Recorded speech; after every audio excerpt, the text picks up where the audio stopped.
was that televised? In 1979 on a show called Cabaret with Tommy Tico's 43-piece orchestra at the Palais. Having read your website, you have been here for 30 years in Australia. Our viewers would like to know more about yourself in Sri Lanka. I came from a musical family of 5 brothers and 2 sisters. My older brother Jerry had a band called the Nightshaders. At the age of 13, my younger brother Neville and we formed a band called the Junior Nightshaders, where we entered a talent quest organized by the Ceylon Broadcasting Corporation. On the talent quest called Melbourne Talent Quest, we were one of the finalists. Believe it or not, I got a recording of that program, recorded in 1965.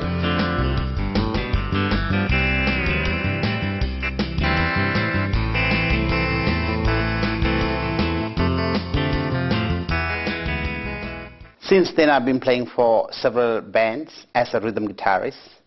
And just before I left Sri Lanka, I organized a musical concert titled Musical Flame, which was very successful. Flame, isn't that your wife's name? Yes. When did you migrate to Australia?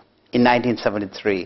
Hey, did you happen to see the most beautiful girl in the world?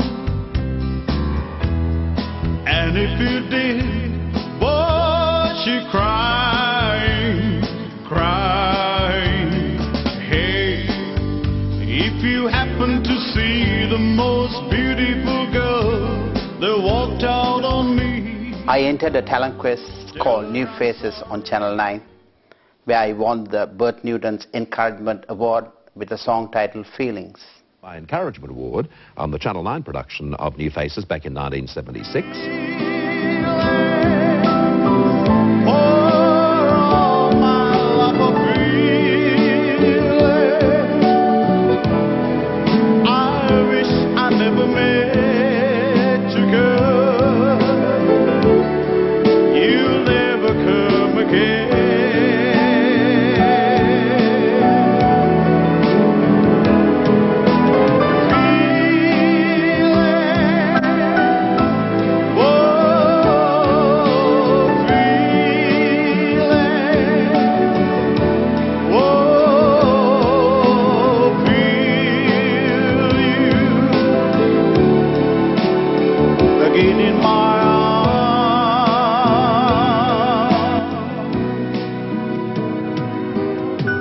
It's an honour and a privilege here to be speaking on Derrick's behalf, because Derrick is a person that I've known for many, many years.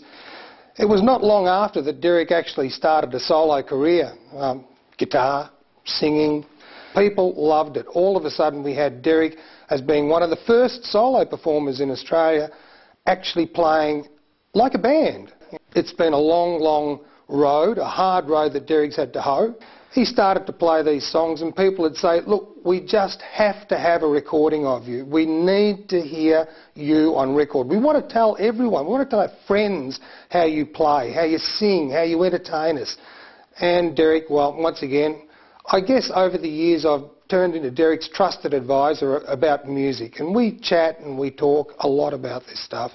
He came to me and said, well, look, we need to do a recording. So lo and behold, got together, and there was, in those days, there was a 4-piece band that we put together, Graham Morgan on drums, Eddie Shillong playing bass, I played keyboards, he's musical director as well, and then Derrick played guitar, and we turned this around. And we had two backup singers, and I can't think of their names at the moment, but it was just a really, really nice thing. Went to a small studio called Platinum Studios in those days in Richmond, and we turned out an EP.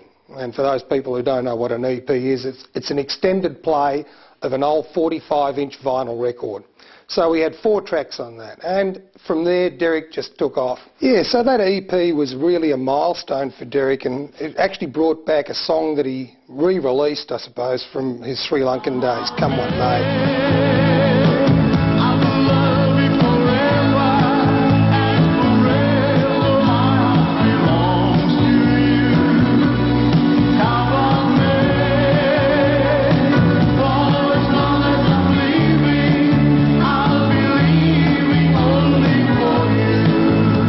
It fun time for us and we really, really enjoyed it. Derrick ended up pressing 5,000 EPs and sold them all, and people kept on asking for more.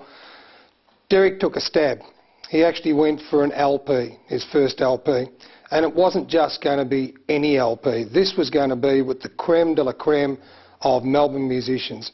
We went to the best studio in Melbourne, AAV, or Armstrong Audio Visual.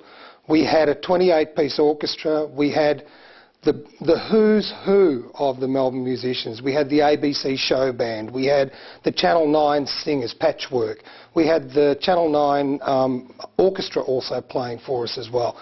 And once again, I was privileged enough to be his keyboard player and helping him with the arrangements. The whole scene, I guess, at Armstrong's was just an absolute buzz. He was a person from Sri Lanka, not well known in Australia, and yet able to capture the hearts and minds of his audience. But that first album at AAV at Armstrong's, that was the one. That was the one that really came out and made a difference for us, I guess, for Derrick.